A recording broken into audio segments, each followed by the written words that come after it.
So at approximately 6 o'clock this afternoon, one of the investigators for the district attorney's office went over the police radio to indicate that he had been shot. What we know right now is that while he was traveling down Auburn Road, at some point he was approached by the driver of a silver SUV, and the driver of the silver SUV began shooting at him. Fortunately, he was able to pull into a nearby gas station convenience store, and that's where he went over the radio to say he had been shot. That investigator has been transported to a local hospital with non-life-threatening injuries. The investigators are combing through all the evidence, looking for any nearby surveillance video to see if there's anything of value in this case. But what we know right now is that the shooter is driving a silver SUV with rear passenger side damage. We've got a lot of officers in the area who are out looking, and we've also made contact with nearby police agencies to see if they have any vehicles matching that description. Our aviation unit is out. We've also got our K9 unit out, and we're just doing everything we can to find whoever is responsible for this crime. Was the investigator actively working a case, or was he just off duty, or was he in a police car? It doesn't appear right now that the investigator was attached to any police-related investigations. He was simply driving down the road when he was shot at by the shooter. Is it believed that he's the target, or a possible road rage incident, anything along those lines? We're still trying to investigate all the motives. We don't know if the shooter knew that this was a investigator with the district attorney's office, or if this was a road rage incident. The district attorney's office investigator drives an unmarked SUV, so there's no overt signs like a police car that he is a member of the law enforcement community. Do you know where he was shot? He was shot on Auburn Road, right near the intersection. So right after he was shot, he had the opportunity to pull into that golden pantry. So it was shortly before that. Bodily injuries? He was shot in one of his extremities. It's non-life threatening, and he's being treated at a local hospital. How does this change the investigation for you guys? You work with the DA's office. These investigators are out on scenes with you guys. How does this change the dynamic of this investigation for your agency? Because there's a lot of things now you have to look at. So for this particular case, we want to know what the motive is for the shooter. That's pretty important here. But we're going to treat it like any shooting. And yes, there's going to be a lot of police officers out here. We just want to make sure that we identify who the shooter is and place him or her in custody as soon as possible. Can you speak about the investigator's service to the DA's office, how long they've been with the agency, anything along those lines? I don't have information about who the investigator is and how long he or she has been assigned to the DA's office. And people who don't know how this operates, how the DA's office works, can you explain what a DA investigator is? Sure. And just their capacity for the DA's office? Sure. The district attorney's office has sworn law enforcement officers, and usually at the conclusion of a criminal investigation by a local police department, at least here in Gwinnett County, that investigation is handed over, that case file is handed over to the district attorney's office investigators. And those investigators just look through that investigative file to see if there's anything else that they need to follow up on. And so that's kind of how that relationship comes into play. Usually when we have a homicide or any other type of major felony event, you're going to see members of the district attorney's office coming out to our investigations, and they are here on scene today. Do you think the suspect that shot at the officer was in the car alone? Do you think there was multiple people in the car possibly? It's unclear right now if the shooter was in his vehicle by himself or if there were any other occupants inside that car. I know it's still kind of early, but do you have any indication that he may have been targeted, or was it random? Do you guys believe that? It's still too very early to tell if this was a random act or if this officer or investigator was targeted. We just need to identify him or her. That investigator is talking over at the hospital, and I don't know what kind of treatment they're receiving, but we just hope for a quick recovery.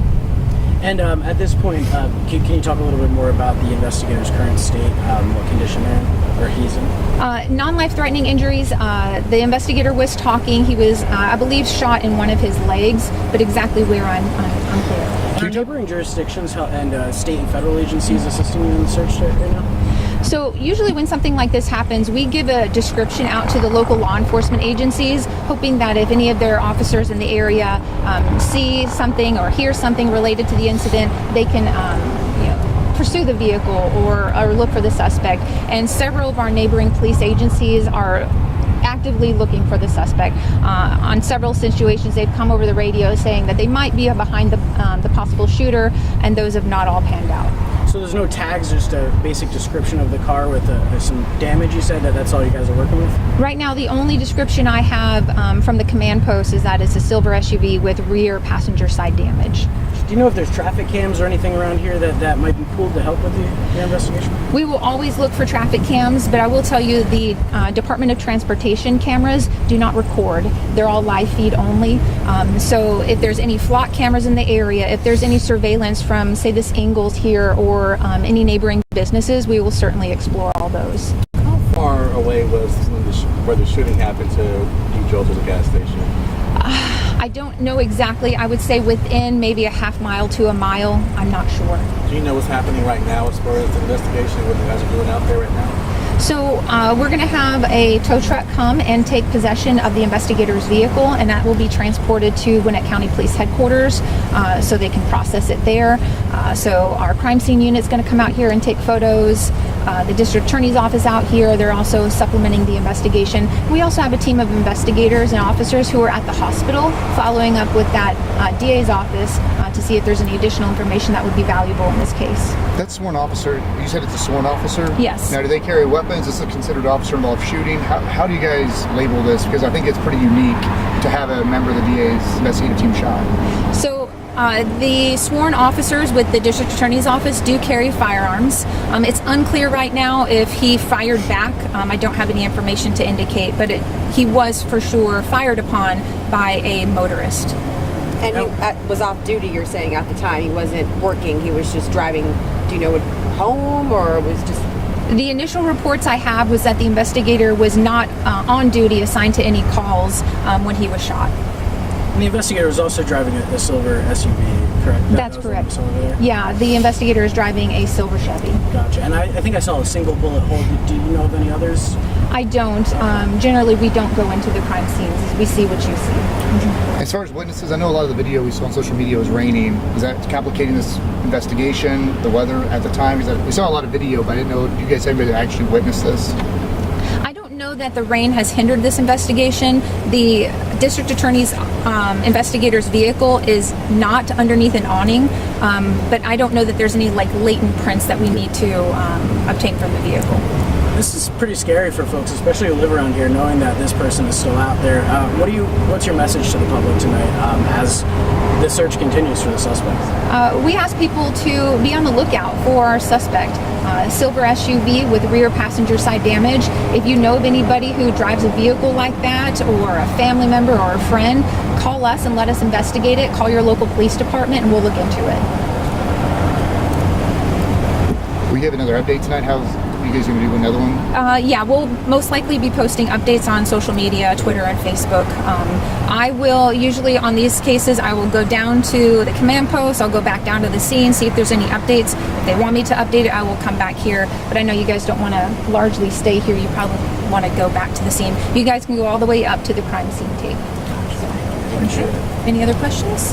And Auburn westbound, or because Auburn goes this way, right? Westbound, he was coming westbound? So he was traveling this direction towards Auburn, towards Dacula Road. and do you know exactly what time he dispatched he'd been shot? 6:03 p.m. Okay. And do you know if that's a Gwinnett Police helicopter or that's APD? I thought it was APD. But I do know that we have our own aircraft in the area, but I don't know if that's ours. It looks like ours if I had to guess. okay, gotcha. All right, thanks, Michelle. Appreciate it. You're welcome. Thank you.